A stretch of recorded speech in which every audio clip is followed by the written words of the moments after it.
So guys, Tinubu has been accused of supporting the Islamization of Nigeria. This is coming after Nigerians discovered that Tinubu's government wants to integrate Islamic finance standard into the Nigerian finances. So guys, I'm going to allow you to take a look at this report here from Terrör Fact, and it says Tinubu government to integrate Islamic finance standard into financial reporting in Nigeria.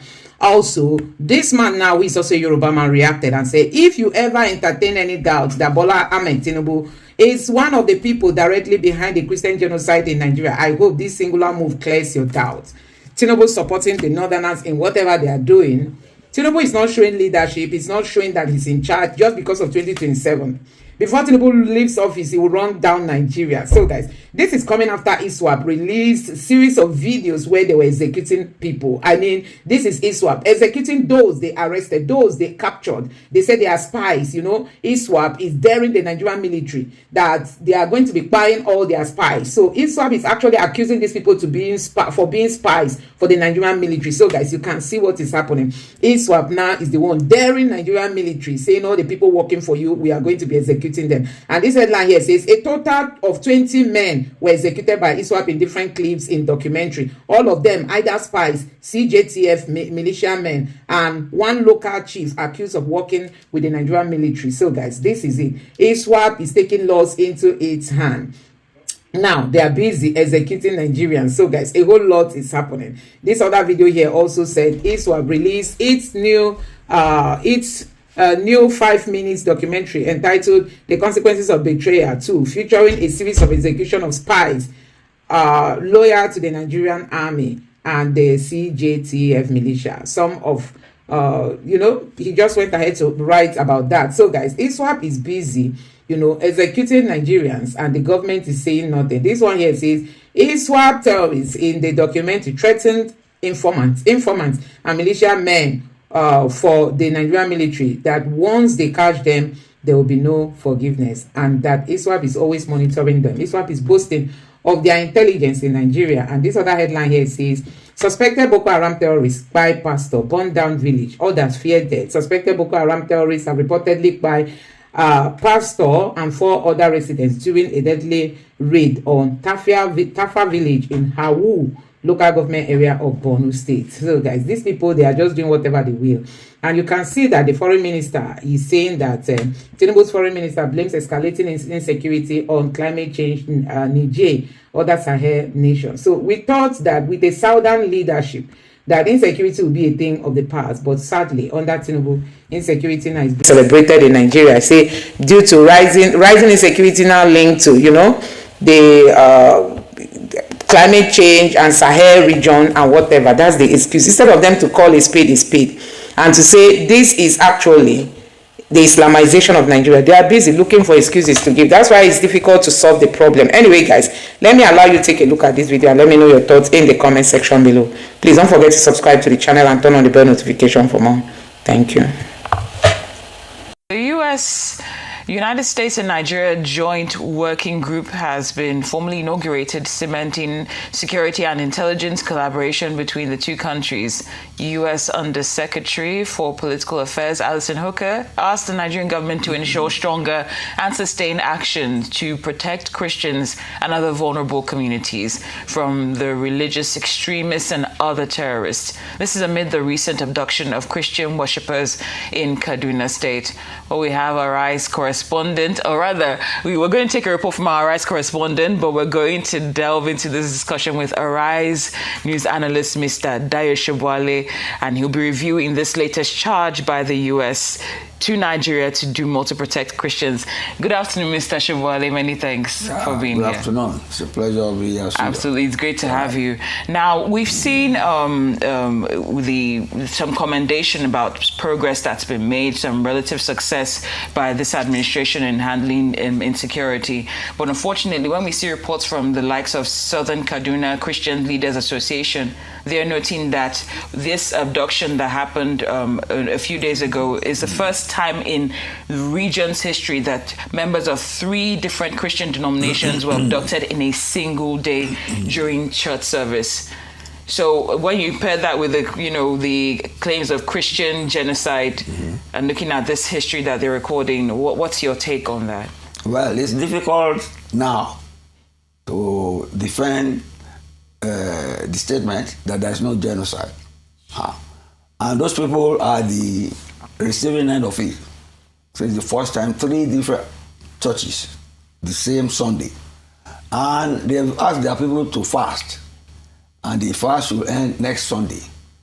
Hopefully, these bandits and terrorists will not attack them the next Sunday.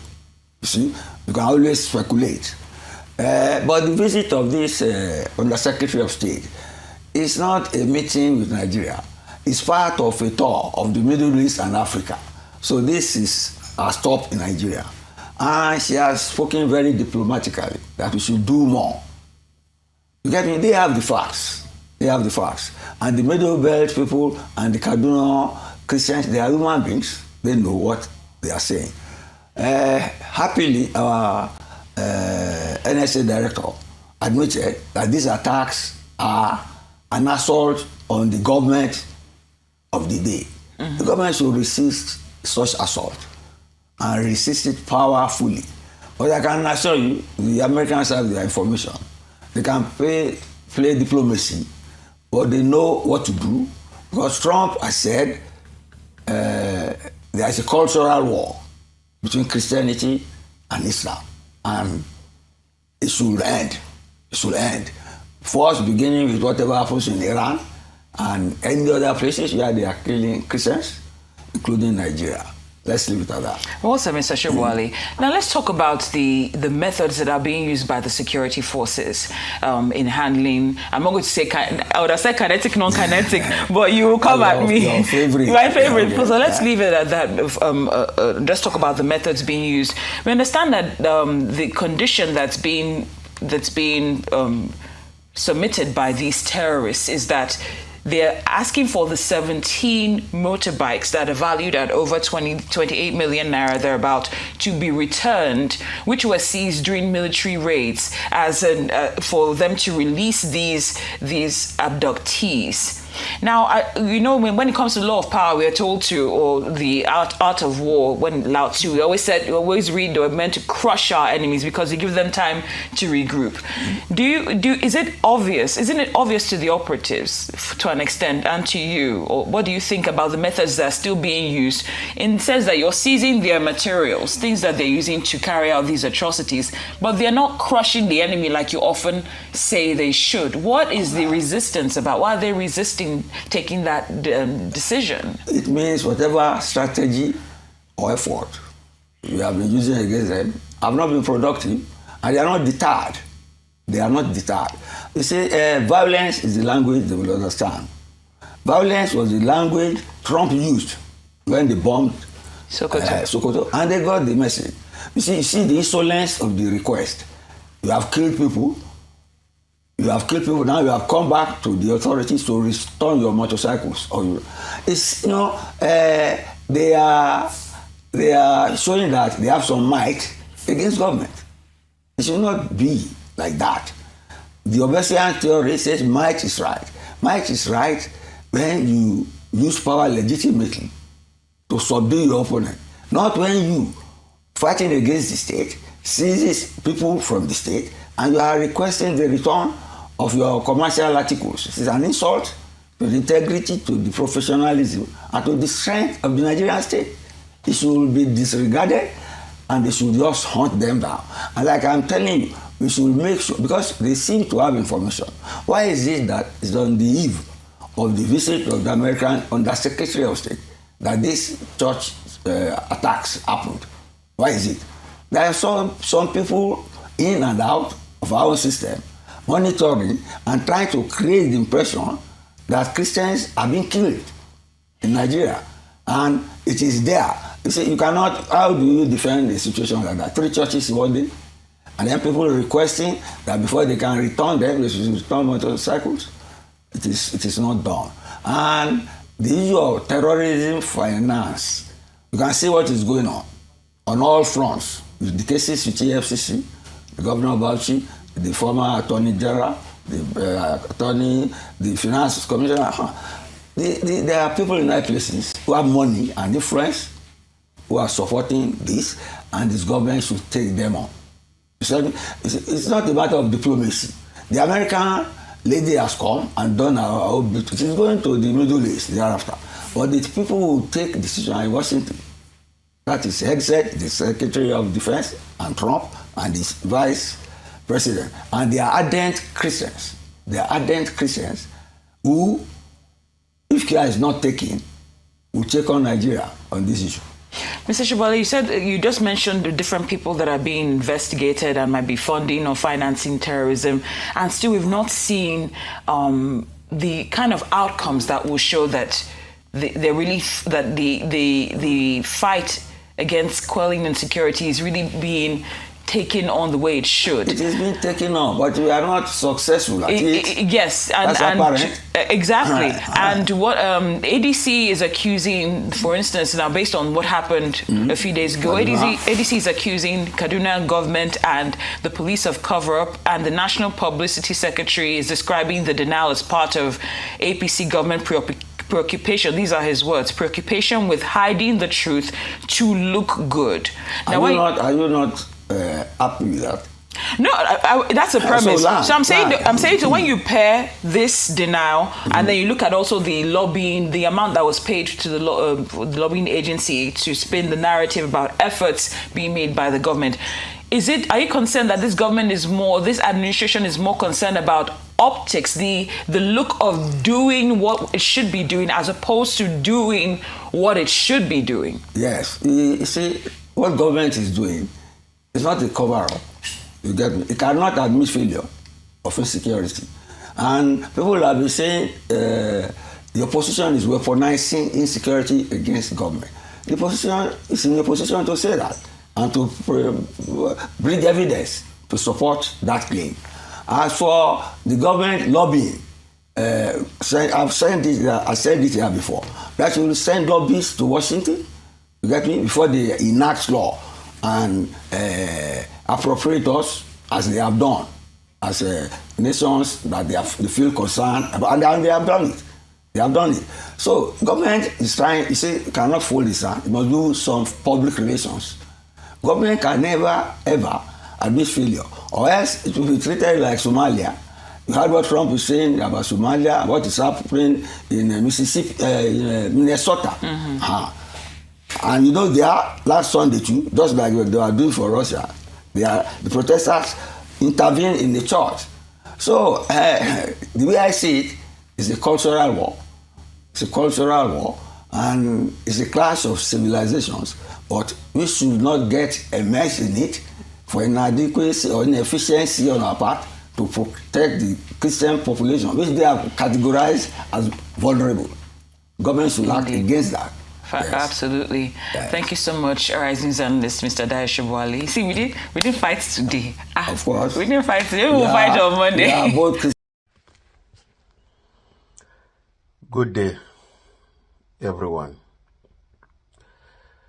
We wake up this morning with pain in our hearts, with bitterness in our hearts, and crying out to God for help. Waking up this early morning, Thursday, January 22nd, 2026, in my community, Kuru District in Jos South, Plateau State, Nigeria. Waking up this morning, the community was attacked by Fulani terrorists who came in, destroyed, and killed people. And among those who were killed, young and able men who are struggling to bring food to their families, who will wake up in the morning struggling to get food to take care of their families. 7 able young men killed This is terrible. This is heartbreaking. Kuru community in Josa local government of Plateau State, Nigeria, was thrown into a mourning situation. These able young men that were killed by these wicked terrorist Fulani guys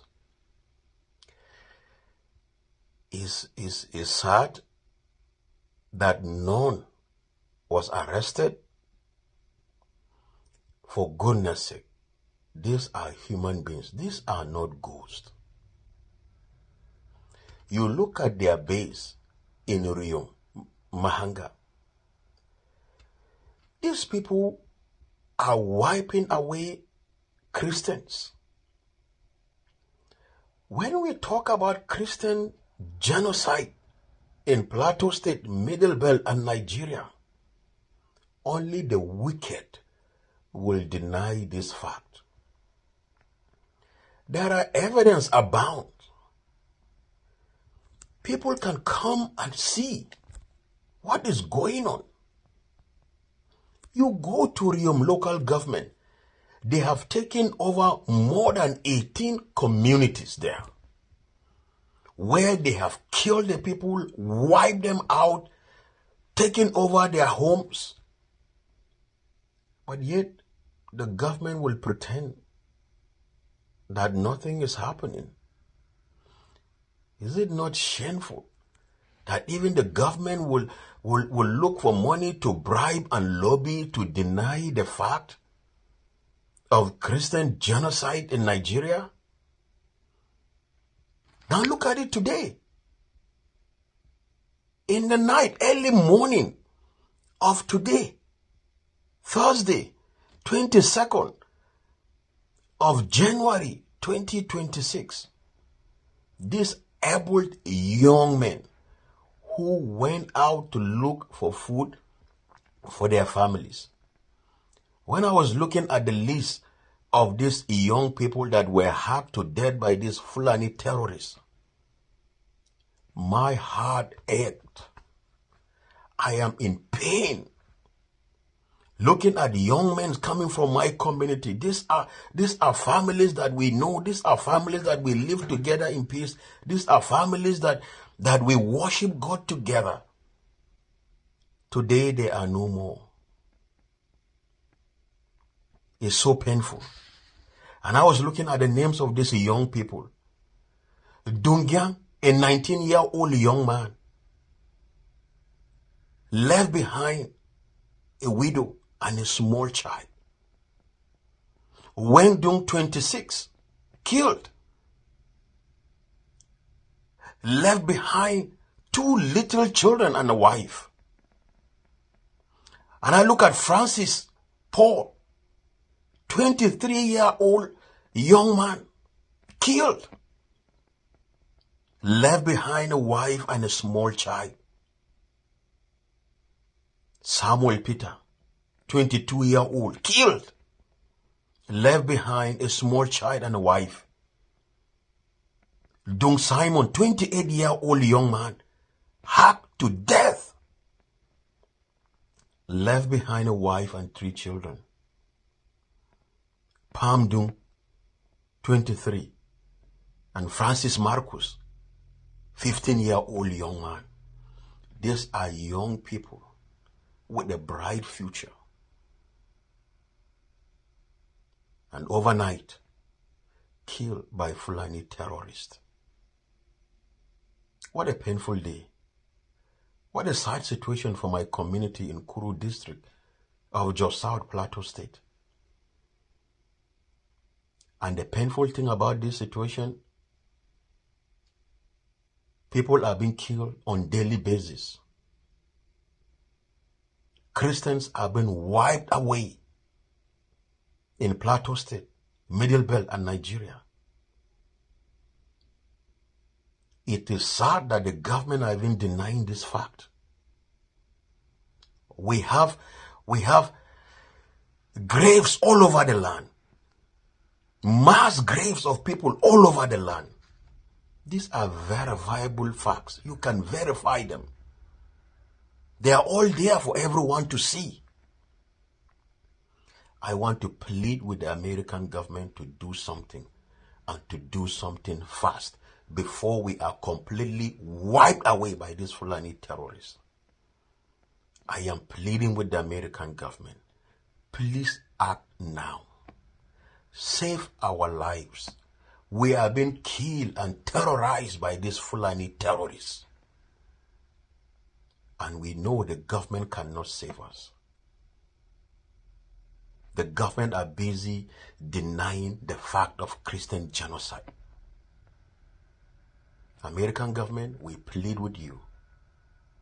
Act, and act fast. Now these young men are gone. Who cares about them? Who cares about their families? What a painful day for us today. It's sad. It's so painful that we keep losing young people in our communities, killed overnight, and no justice for our communities.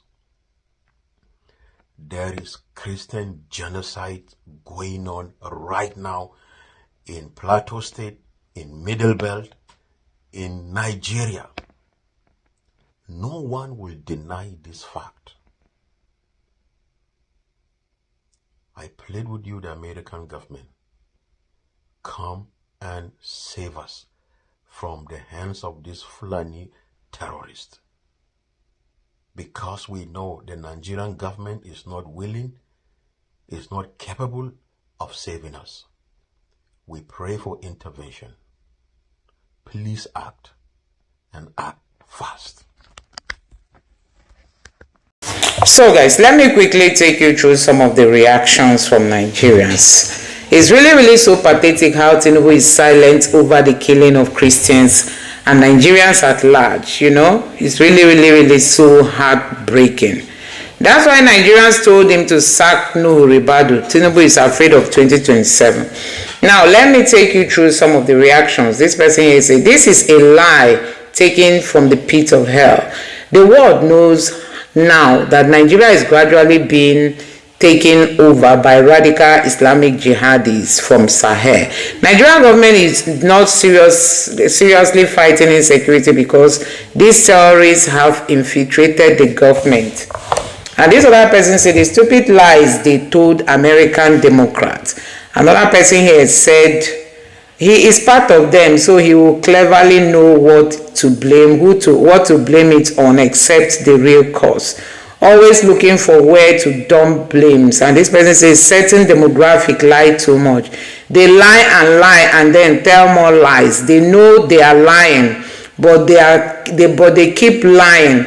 Why does climate change have to do with killing pregnant women and children in their sleep and stealing their land? Honestly, just ask me, And this person say poor polar ice cap have been melting for years according to report, but we have seen a polar bear or pigeon invasion.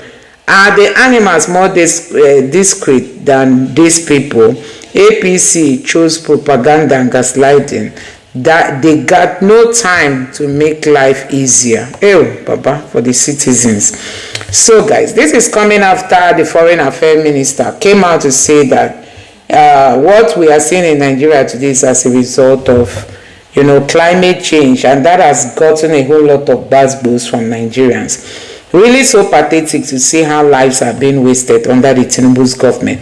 Now, Tinubu is including Islamic standard way of finance into the Nigerian finance. This country has finally fallen for Islam. I mean, the Islamization has happened.